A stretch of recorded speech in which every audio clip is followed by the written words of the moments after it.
Hello friends, आप सभी का स्वागत है आपके अपने यूट्यूब चैनल स्टडी विद पीके पर। तो दोस्तों, कैसे हैं आप सभी? आशा करता हूं अच्छे होंगे, स्वस्थ होंगे और अपनी तैयारी पूरी लगन व मेहनत से कर रहे होंगे। तो दोस्तों, आज हम करेंगे जीके जीएस का प्रैक्टिस सेट, जिसमें जीके जीएस के महत्वपूर्ण प्रश्नों की श्रृंखला को सॉल्व करेंगे जो परीक्षा की दृष्टि से महत्वपूर्ण हैं। चलिए दोस्तों, चलते हैं अपने क्वेश्चंस की तरफ।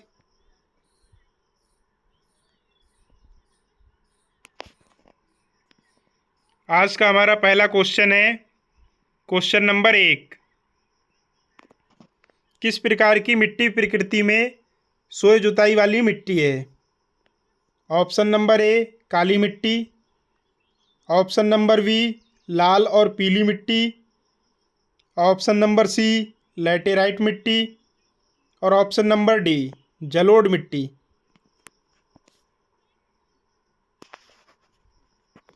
तो इसका राइट आंसर होगा दोस्तों ऑप्शन नंबर ए काली मिट्टी। काली मिट्टी में जल धारण की क्षमता अधिक होती है। यह मिट्टी गीला होने पर ठोस और चिपचिपा हो जाती है और सूखने पर टूट जाती है या इसमें दरारें पड़ जाती हैं, इसलिए इसे सोए जुताई वाली मिट्टी भी कहा जाता है। तो राइट आंसर होगा ऑप्शन नंबर ए काली मिट्टी। Next question, question number 2। शीतकालीन वर्षा होती है। ऑप्शन नंबर ए महाराष्ट्र में, ऑप्शन नंबर बी असम में, ऑप्शन नंबर सी तमिलनाडु में और ऑप्शन नंबर डी केरल में।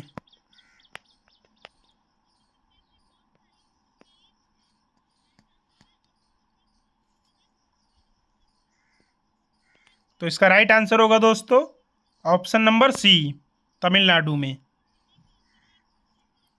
शीतकाल में भारत में उत्तर पूर्वी मानसून पवनें प्रवाहित होती हैं या इसे लौटता हुआ मानसून भी कहते हैं,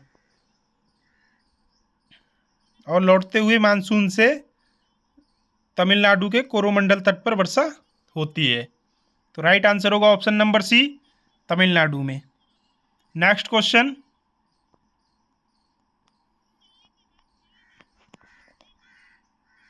क्वेश्चन नंबर 3। काराकोरम की दक्षिणी सीमा किस भारतीय नदी से बनी हुई है? Option number A Ganga, option number B Gilgit, option number C Brahmaputra और ऑप्शन नंबर डी सतलुज।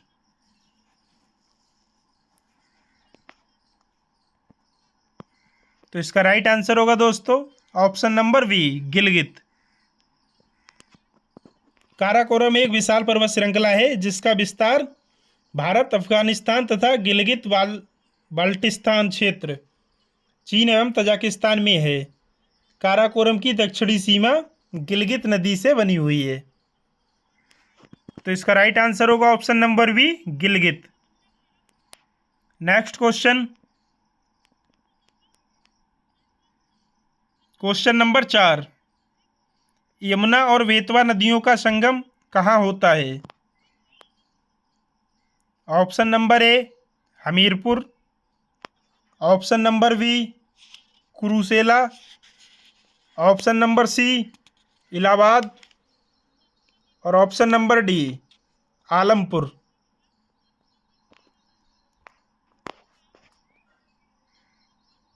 तो इसका राइट आंसर होगा दोस्तों option number A Hamirpur. Betwa Yamuna नदी हमीरपुर उत्तर प्रदेश में मिलती हैं। तो राइट आंसर होगा ऑप्शन नंबर बी हम option number A Hamirpur. Next question, question number 5। कौन सी नदी हैदराबाद शहर से होकर बहती है? ऑप्शन नंबर ए मूसी नदी, option number B Netravati, option number C Meenachil, option number D Gurupura. तो इसका राइट आंसर होगा दोस्तों ऑप्शन नंबर ए मूसी नदी। मूसी नदी कृष्णा नदी की सहायक नदी है। मूसी नदी हैदराबाद शहर से होकर बहती है। तो राइट आंसर होगा ऑप्शन नंबर ए मूसी नदी। Next question, question number 6। Sindhu जल संधि भारत को खालिस्तान और खालिस्तान नदियों के जल का उपयोग करने की अनुमति देती है। Option number A Yamuna, Sutlej और Ranchi. Option number B Ravi, Beas और Sutlej. Option number C Beas, Jhelum और Yamuna. Option number D Ganga, Ravi और झेलम। तो इसका राइट आंसर होगा दोस्तों option number V, Ravi, Vyas और सतलज। वर्ष 1960 में भारत और पाकिस्तान के बीच सिंधु जल समझौता हुआ था। इस समझौते के अनुसार 3 पूर्वी नदियों ब्यास, रावी और सतलज एवं उनकी सहायिकाओं का नियंत्रण भारत को तथा पश्चिमी 3 नदियों सिंधु, चिनाब और झेलम एवं उनकी सहायिकाओं का नियंत्रण पाकिस्तान को दिया गया था। तो इसका राइट आंसर होगा दोस्तों ऑप्शन नंबर बी, रावी, व्यास, सतलज। इन तीनों नदियों का 80% पानी भारत यूज़ करेगा और 20% पानी पाकिस्तान यूज़ करेगा। तो राइट आंसर होगा option number B. Next question,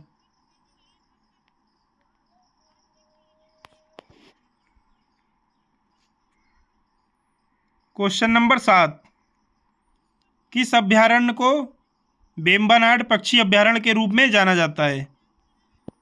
option number A बेंदथंगल पक्षी अभयारण्य।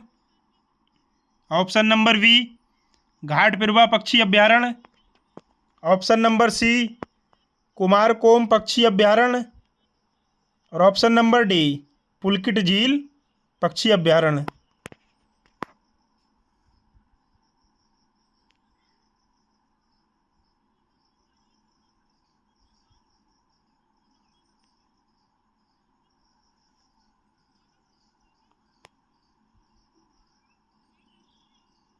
तो इसका राइट आंसर होगा दोस्तों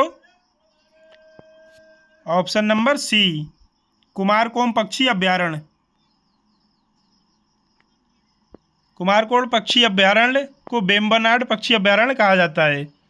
यह अभयारण्य वेम्बनाड झील के तट पर केरल राज्य में स्थित है। यहाँ पर पक्षी हिमालय और साइबेरिया जैसे दूर इलाकों से आते हैं। अभयारण्य के प्रमुख पक्षी कोयल, जल पक्षी, उल्लू, लार्क, तोता आदि हैं।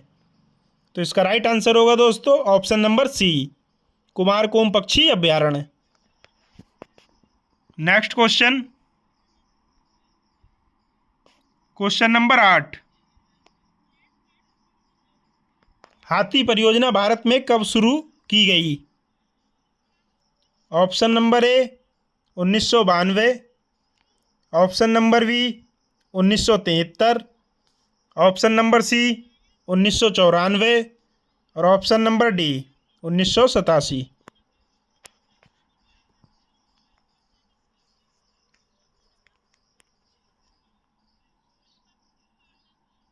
तो इसका राइट आंसर होगा दोस्तों option number A 1992,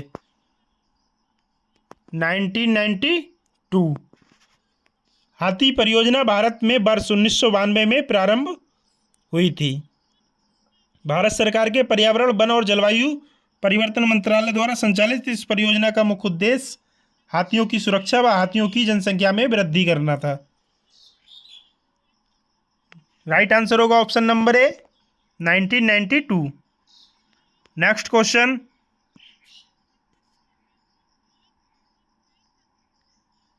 question number 9। Bharatpur राष्ट्रीय उद्यान निम्नलिखित राष्ट्रीय उद्यानों में से किसका पूर्व नाम है? ऑप्शन नंबर ए काजीरंगा राष्ट्रीय उद्यान। ऑप्शन नंबर बी केवलादेव राष्ट्रीय उद्यान। ऑप्शन नंबर सी पेंच राष्ट्रीय उद्यान और ऑप्शन नंबर डी रणथंभौर राष्ट्रीय उद्यान।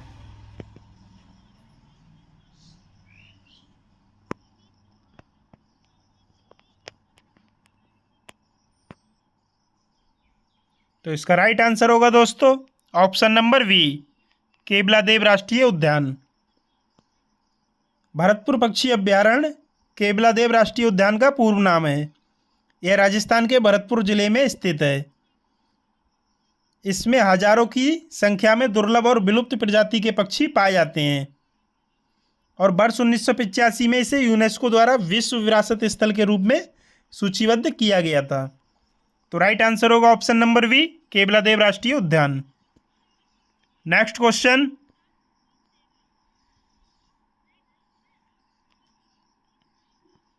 क्वेश्चन नंबर 10, इनमें से किस भारतीय राज्य में बाघ रक्षित स्थान टाइगर रिजर्व की संख्या अधिकतम है? Option number A Andhra Pradesh, option number B Madhya Pradesh, option number C Tamil Nadu और option number D Paschim Bengal.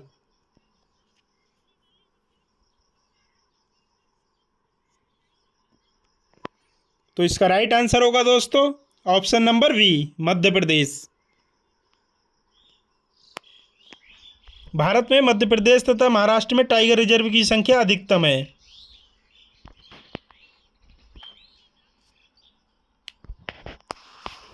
भारतीय राज्यों में बाघ रक्षित स्थान टाइगर रिजर्व सबसे अधिक मध्य प्रदेश में है। तो राइट आंसर होगा option number B Madhya Pradesh. Next question,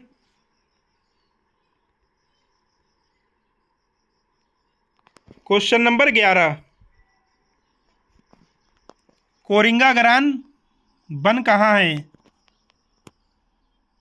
option number A Andhra Pradesh, option number B Karnataka, option number C Orissa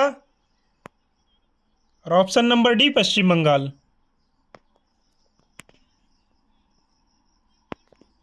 तो इसका राइट आंसर होगा दोस्तों ऑप्शन नंबर ए आंध्र प्रदेश।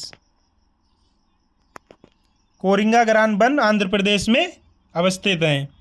दलदल क्षेत्र में पाए जाने वाले वन को गरान वन कहते हैं। तो राइट आंसर होगा option number A Andhra Pradesh. Next question,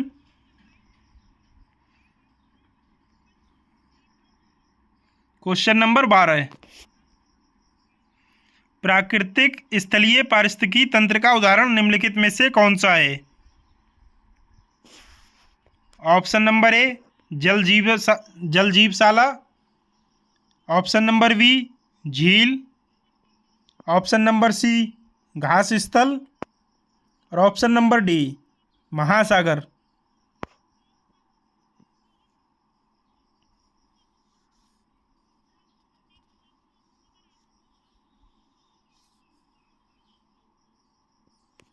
तो इसका राइट आंसर होगा दोस्तों ऑप्शन नंबर सी घास स्थल। घास स्थल प्राकृतिक स्थलीय पारिस्थितिकी तंत्र का उदाहरण है। पृथ्वी पर लगभग 20 से 40% क्षेत्र पर घास के मैदान हैं, जिसमें उष्णकटिबंधीय और शीतोष्णकटिबंधीय घास के मैदान शामिल हैं। इसमें सवाना घास पारिस्थितिकी तंत्र का महत्वपूर्ण है।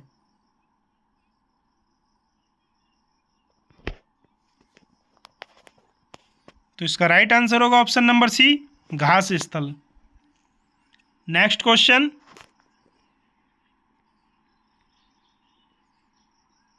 क्वेश्चन नंबर 13, विश्व का एकमात्र ऐसा कौन सा देश है जो बाघों और शेरों को उनके प्राकृतिक आवास में रखता है? Option number A Bhutan, option number B Bharat, option number C Myanmar, option number D Nepal.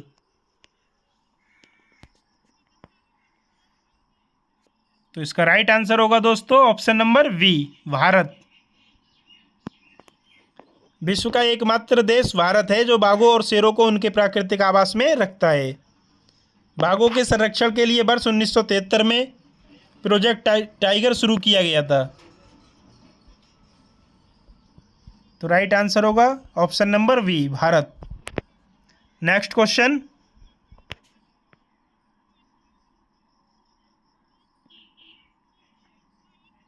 Question number 14, सरकार ने वन्यजीव संरक्षण अधिनियम को किस वर्ष में अधिनियमित किया था? ऑप्शन नंबर ए 1973 में, ऑप्शन नंबर बी 1970 में, और ऑप्शन नंबर सी 1971 में, और ऑप्शन नंबर डी 1972 में।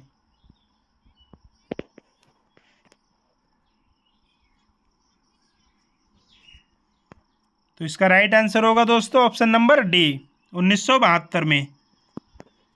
सरकार ने वन्यजीव संरक्षण अधिनियम को वर्ष 1972 में अधिनियमित किया था।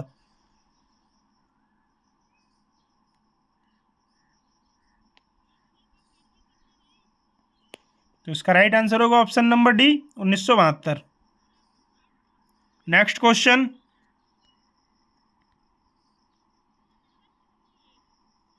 क्वेश्चन नंबर 15, सरितजीवी लोटिक पारिस्थितिकीय तंत्र का एक उदाहरण निम्नलिखित में से कौन सा है?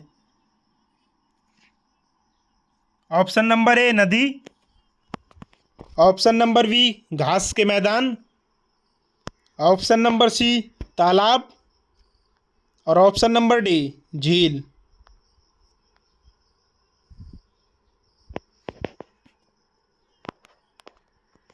तो इसका राइट आंसर होगा दोस्तों ऑप्शन नंबर ए, नदी। सरितजीवी लोटिक पारिस्थितिकीय तंत्र का एक उदाहरण नदी है। यह एक बहता हुआ जल निकाय है जिसके तहत धाराओं को भी शामिल किया जाता है। तो राइट आंसर होगा ऑप्शन नंबर ए, नदी। Next question,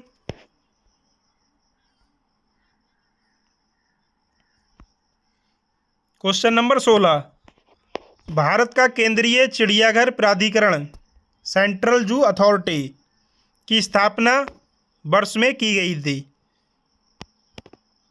option number A 1982, option number B 1972, option number C 1992, और ऑप्शन नंबर डी 2002।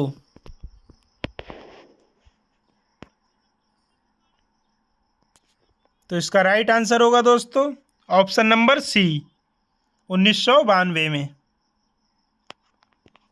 भारत के केंद्रीय चिड़ियाघर प्राधिकरण सेंट्रल जू अथॉरिटी की स्थापना वर्ष 1992 में की गई थी। केंद्रीय चिड़ियाघर प्राधिकरण पर्यावरण, वन और जलवायु परिवर्तन मंत्रालय के अंतर्गत एक वैधानिक निकाय है। तो इसका राइट आंसर होगा ऑप्शन नंबर सी, 1992 में। Next question,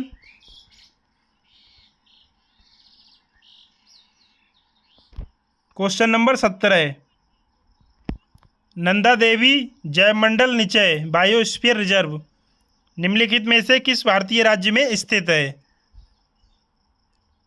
option number A Punjab, option number B Haryana, option number C Himachal Pradesh, और option number D Uttarakhand.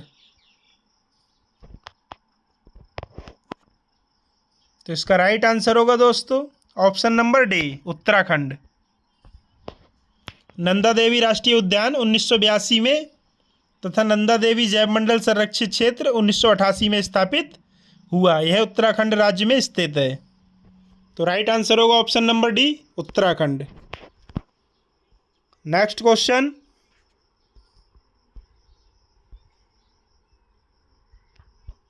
Question number 18, निम्नलिखित में से किस पारिस्थितिकी तंत्र में जैव भार का उल्टा पिरामिड होता है? ऑप्शन नंबर ए वन पारिस्थितिकी तंत्र, ऑप्शन नंबर बी तालाब पारिस्थितिकी तंत्र, और ऑप्शन नंबर सी मरुस्थल पारिस्थितिकीय तंत्र, और ऑप्शन नंबर डी चारागाह पारिस्थितिकी तंत्र।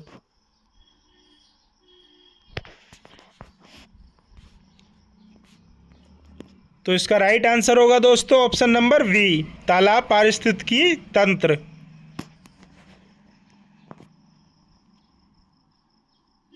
एक तालाब के पारिस्थितिकी तंत्र का जैव भार पिरामिड उल्टा बनेगा, क्योंकि इसमें प्राथमिक उत्पादकों की संख्या अधिक होते हुए भी भार कम है। तो राइट आंसर होगा ऑप्शन नंबर बी, तालाब पारिस्थितिकी तंत्र। नेक्स्ट क्वेश्चन,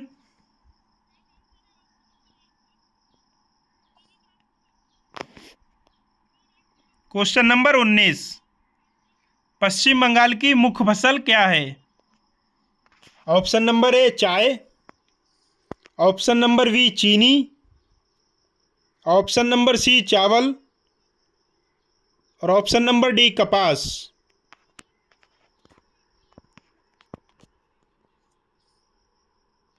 तो इसका राइट आंसर होगा दोस्तों ऑप्शन नंबर सी चावल। पश्चिम बंगाल की मुख्य फसल चावल है। भारत में चावल उत्पादन में पश्चिम बंगाल का पहला स्थान है, जबकि दूसरे स्थान पर उत्तर प्रदेश तथा तीसरे पर पंजाब है। तो इसका राइट आंसर होगा दोस्तों ऑप्शन नंबर सी चावल। नेक्स्ट क्वेश्चन,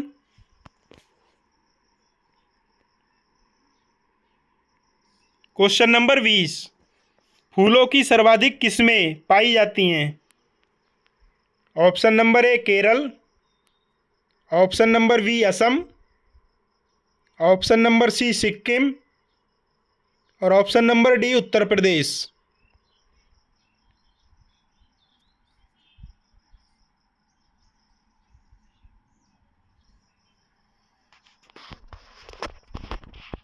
तो इसका राइट आंसर होगा दोस्तों ऑप्शन नंबर डी उत्तर प्रदेश।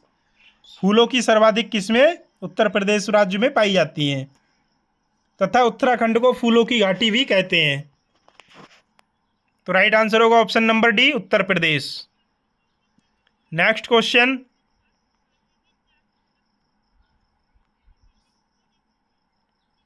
क्वेश्चन नंबर 21, जायद फसल ऋतु के दौरान होती है? ऑप्शन नंबर ए शरद, ऑप्शन नंबर बी ग्रीष्म ऋतु, ऑप्शन नंबर सी शीत ऋतु, ऑप्शन नंबर डी वर्षा ऋतु।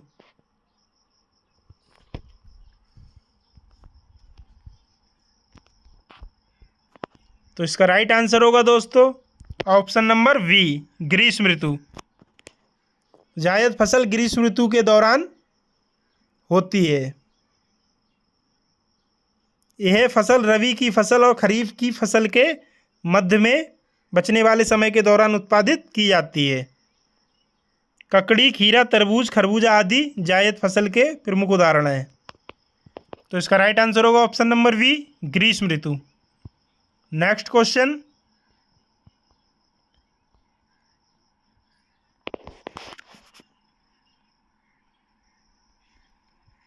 क्वेश्चन नंबर 22, भारतीय वन अधिनियम को वर्ष खालिस्तान में अधिनियमित किया गया था? Option number A 1925, option number B 1928, option number C 1927 और ऑप्शन नंबर डी 1926।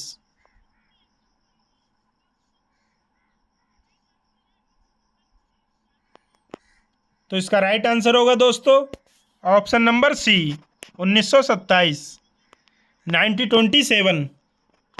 भारतीय वन अधिनियम को वर्ष 1927 में अधिनियमित किया गया था।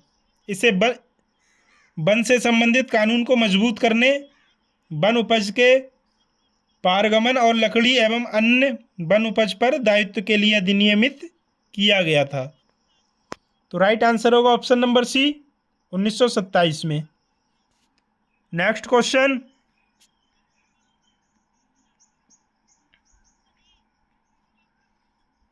क्वेश्चन नंबर 23, मध्य प्रदेश में हीरा तो कर्नाटक में क्या पाया जाता है? ऑप्शन नंबर ए सोना, ऑप्शन नंबर बी चांदी, ऑप्शन नंबर सी तांबा और ऑप्शन नंबर डी लोहा।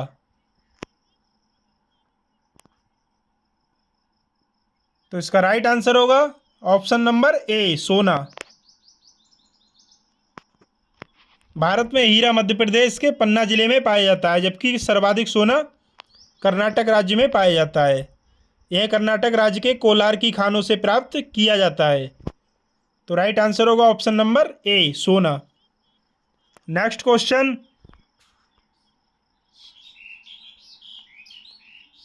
Question number 24। बैलाडिला छत्तीसगढ़ में एक जगह खालिस्तान के समृद्ध भंडारण के लिए जाना जाता है। Option number A manganese, option number B तांबा, ऑप्शन नंबर सी कोयला और option number D hematite.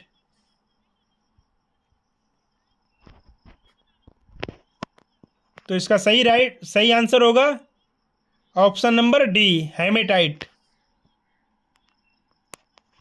Bailadila की पहाड़ियाँ, जहाँ प्रचुर मात्रा में उच्चतम कोटि के हेमेटाइट लौह अयस्क के भंडार हैं, छत्तीसगढ़ के दंतेवाड़ा जिले में स्थित है। इस खान में हेमेटाइट लौह अयस्क का समृद्ध भंडार है। तो राइट आंसर होगा option number D, hematite. Next question,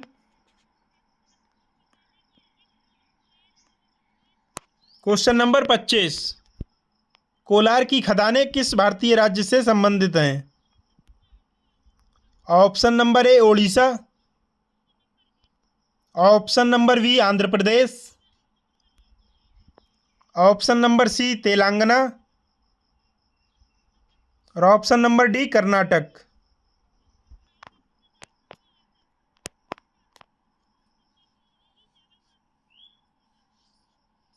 तो इसका राइट आंसर होगा ऑप्शन नंबर डी, कर्नाटक।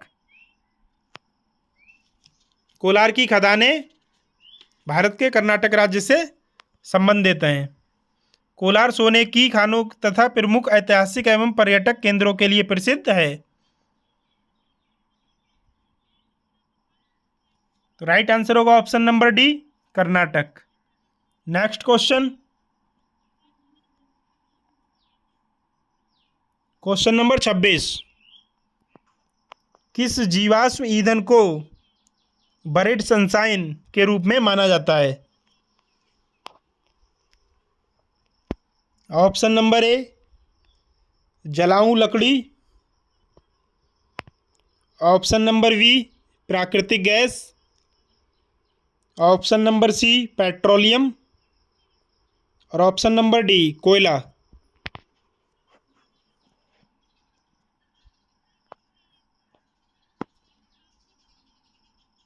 तो इसका राइट आंसर होगा ऑप्शन नंबर डी, कोयला। जीवाश्म ईंधन कोयला को बरेड सनशाइन के रूप में माना जाता है। तो राइट आंसर होगा ऑप्शन नंबर डी, कोयला। नेक्स्ट क्वेश्चन,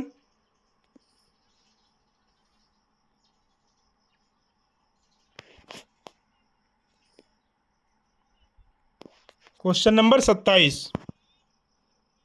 निम्नलिखित में से किसे तरल सोना कहा जाता है? ऑप्शन नंबर ए कोला, ऑप्शन नंबर बी प्राकृतिक गैस,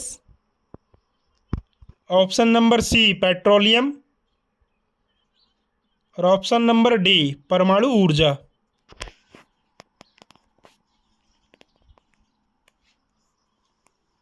तो इसका राइट आंसर होगा option number C petroleum.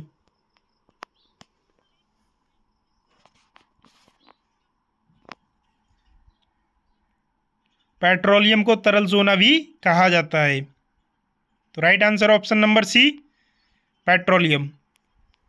Next question,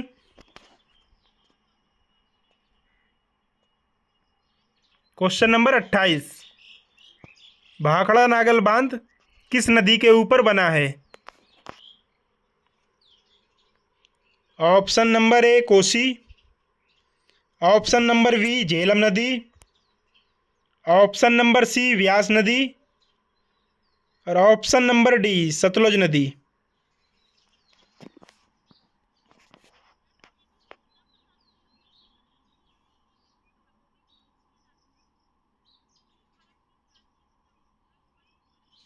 तो इसका राइट आंसर होगा दोस्तों ऑप्शन नंबर डी सतलज नदी। भाखड़ा नागल बहुउद्देशीय परियोजना पंजाब, हरियाणा और राजस्थान राज्यों की संयुक्त परियोजना है। भाखड़ा नागल बांध भाखड़ा और नागल के पास सतलज नदी पर बना है। यह एक गुरुत्वीय बांध है। तो इसका राइट आंसर होगा ऑप्शन नंबर डी सतलज नदी। नेक्स्ट क्वेश्चन,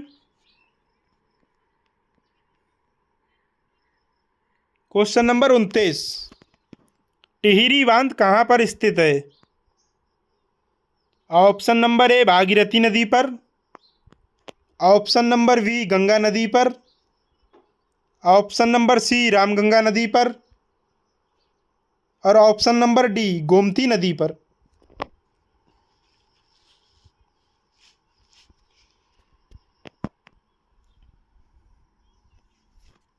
तो इसका राइट आंसर होगा दोस्तों ऑप्शन नंबर ए भागीरथी नदी पर। टिहरी बांध टिहरी विकास परियोजना का एक प्राथमिक बांध है जो उत्तराखंड राज्य के टिहरी गढ़वाल जिले में स्थित है। यह बांध गंगा नदी की प्रमुख सहयोगी भागीरथी नदी पर है। तो राइट आंसर होगा ऑप्शन नंबर ए भागीरथी नदी पर। नेक्स्ट क्वेश्चन,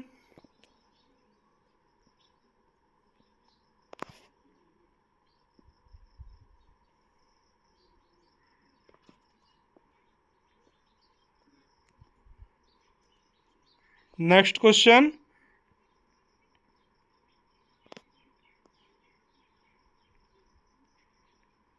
क्वेश्चन नंबर 30, किस नदी पर सुक्कुर बैराज स्थित है?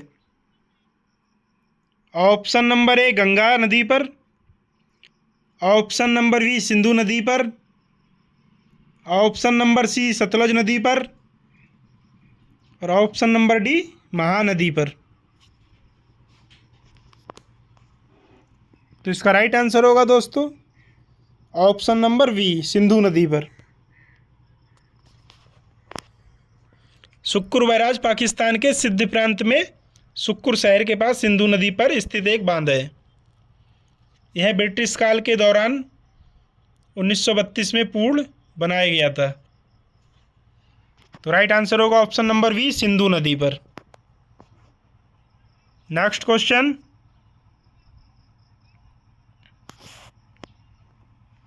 तो दोस्तों ये था हमारे सेशन का लास्ट क्वेश्चन। इसी प्रश्न के साथ आज की हमारी क्लास यहीं पे समाप्त होती है।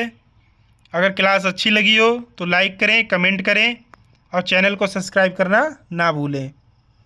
तो दोस्तों मिलते हैं नेक्स्ट सेशन में नेक्स्ट वीडियो के साथ। तब तक के लिए टाटा बाय बाय।